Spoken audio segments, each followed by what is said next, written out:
ये चलने वाली सरकार नहीं है, गिरने वाली सरकार है, याद रखना। सभापति महोदय, मैं बैठ जाता हूं, आप खड़े होकर कह दीजिए अग्निवीर व्यवस्था अच्छी है। अखिलेश यादव जी सुन ले, अग्निवीर में 100% एम्प्लॉयमेंट की गारंटी है और रहेगी। कभी गए हो उस मिलिट्री स्कूल में? मैं खुद मिलिट्री स्कूल का पढ़ा हूं, और आप परमवीर चक्र की बात कर रहे हो तो हम भी तमाम नाम गिना सकते हैं। ये तो केवल मिलिट्री स्कूल गए हैं, मैं आज भी टेरिटोरियल आर्मी के 124 रेजिमेंट में कैप्टन के रैंक पे अपनी सेवाएं दे रहा हूं। अखिलेश जी केवल ज्ञान मत बांटिए, राहुल गांधी जी के साथ बैठकर अब वहीं बुलाने का झूठ बोलने की। जब पहली बार ये स्कीम आई थी अग्निवीर, उस समय बड़े बड़े उद्योगपतियों से ट्वीट कराया गया था कि अग्निवीर से अच्छी कोई योजना नहीं है, इनको हम नौकरी दे देंगे, हम अपने यहां रख लेंगे। और शायद सरकार में बैठे लोगों को यह बात याद होगी, क्योंकि सरकार खुद स्वीकार करती है स्कीम ठीक नहीं है, तभी वो अपनी अपनी सरकारों से कह रहे हैं कि अग्निवीर वाले जो लौट करके आएंगे उन्हें कोटा दीजिए, आप नौकरी दीजिए।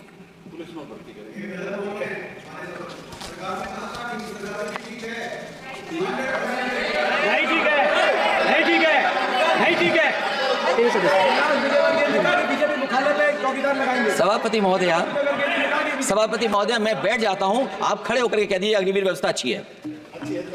मैं इस सभा में खड़े होकर कहता हूं, उस राज्य से तो हिमाचल प्रदेश से जिसने पहला परमवीर चक्र विजेता मेजर सोमनाथ शर्मा दिए। कारगिल के युद्ध में सबसे ज्यादा शहीद होने वाले हिमाचल प्रदेश के वीर नौजवान थे।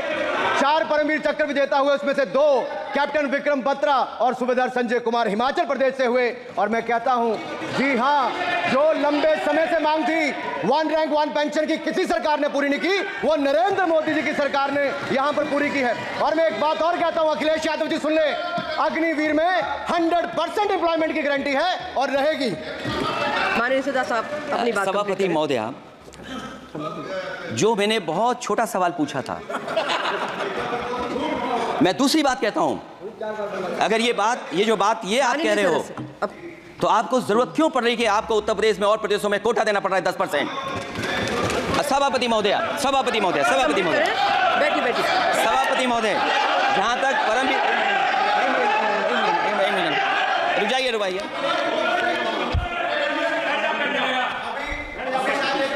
अरे सुनिए ना, माननीय सदस्य साहब अपनी सभापति महोदय, सभापति महोदय, चेल जानते हैं आप कहाँ हैं? चेल जानते हैं आप कहाँ हैं? कभी गए हो उस मिलिट्री स्कूल में? मैं खुद मिलिट्री स्कूल का पढ़ा हूं, और आप परमवीर चक्र की बात कर रहे हो तो हम भी तमाम नाम गिना सकते हैं। माननीय सदस्य से मैं आग्रह कर रही हूं, आपस में चर्चा न करें। सभापति महोदय, ये सभापति महोदय, जी 1 मिनट से भी कम, मैं आपके सामने कहना चाहता हूं, ये तो केवल मिलिट्री स्कूल गए हैं, मैं आज भी टेरिटोरियल आर्मी के 124 रेजिमेंट में कैप्टन के रैंक पे अपनी सेवाएं दे रहा हूं। अखिलेश जी केवल ज्ञान मत बांटिए, राहुल गांधी जी के साथ बैठकर अब वहीं बुलाने का झूठ बोलने की आपको आदत पड़ गई। प्लीज बैठिए, प्लीज। माननीय सदस्य से मैं आग्रह कर रही हूं, आप अपनी बजट पर चर्चा करें। सभापति महोदय, आपका समय पूरा हो गया है, प्लीज कंप्लीट करिए। सभापति महोदय, मैं इसलिए नहीं कह रहा, मैं क्या बात कहना चाहता हूं, शायद मंत्री जी नहीं रहे इसलिए तकलीफ परेशानी ज्यादा है। और आप, अरे हमारा दर्द नहीं समझोगे, हम आपका दर्द चेहरे से पढ़ते हैं। अच्छा, दर्द मैं बताता हूँ। माननीय सदस्य से मैं आग्रह कर रही हूँ, सभापति महोदय, दर्द मैं बताता हूँ। बजट पर चर्चा करिए, प्लीज बजट पर चर्चा करिए। दर्द मैं बताता हूँ, देखिए दर्द बात पहुंचेगी कि नहीं पहुंचेगी। सभापति महोदय, उत्तर प्रदेश से जब से हारे हैं तब से कोई नमस्कार नहीं कर रहा है, तकलीफ वो है आपको। कंप्लीट करिए। वो वीडियो हमने देखा है कि कोई किसी को नमस्कार नहीं कर रहा है, कोई किसी को देख नहीं रहा है। चलिए, धन्यवाद माननीय। और जो अपने आप को बहुत ताकतवर कहते थे, आप अपने आप को, जिसने हराया उसको नहीं ये हटा पा रहे हैं। अब बात समझ में नहीं आई ना? माननीय जिसने हराया उसको नहीं हटा पा रहे।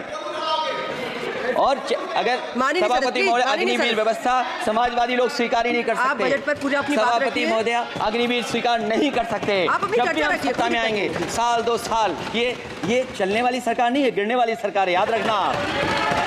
माननीय सदस्य, और देखिए, आप क्यों नहीं समझ रहे हो? साइकिल हमारा चुनाव चिन्ह है, साइकिल ही आपको सरकार चलवा रही है। जिस दिन साइकिल हट गई, आप कहां बैठे मिलोगे? और दूसरे हमारे साथी हैं जो हमें लेकर के यहाँ लाए थे।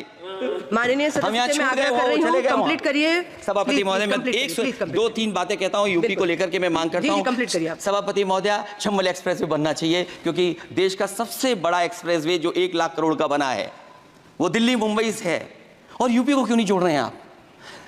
गंगा को लेकर के सब चिंतित हैं। गंगा की सफाई अभी नहीं हुई है। जो बजट गया पता नहीं कहाँ चला गया, किसी को नहीं पता। जैसे पानी बहा वैसे ही बजट भी चला गया। दूसरा, क्योंकि मंत्री जी बैठे हैं, वो जानते होंगे मंत्री जी कि देश की सबसे अच्छी लाइन सफारी बनी है इटावा में, और उस लाइन सफारी को बनाने में हम लोगों को बहुत समय लगा, क्योंकि एक लाइन सफारी, एनिमल सफारी अगर बननी हो उसको बनाने में बहुत टाइम लगता है, बहुत जगह से परमिशंस लेनी पड़ती हैं।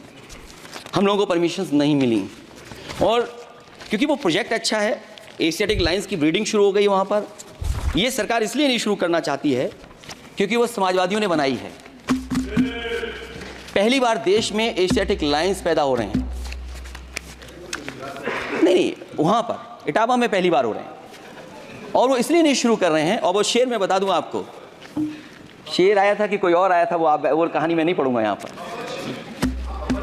फिर मैं बोल दूंगा तो फिर कहोगे कि क्या बोल दिया मैंने, इसलिए मत बुलवाइए तो ही अच्छा है। कि कुछ तो धन्यवाद माननीय सदस्य, धन्यवाद।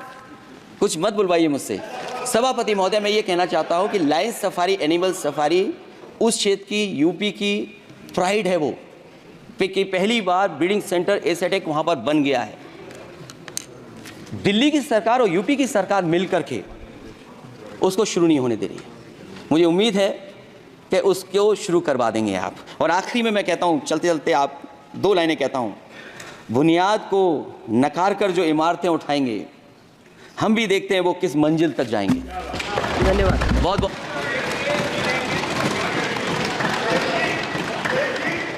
अखिलेश जी, कुछ ज्ञान माननीय विपक्ष के नेता को भी दे दीजिए। आपने अच्छा भाषण दिया, उनको भी सिखा दीजिए।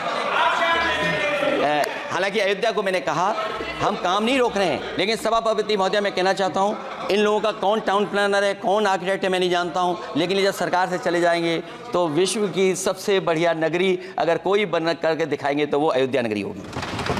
माननीय सदस्य, क्योंकि इससे बड़ा सम्मान और कोई नहीं हो सकता।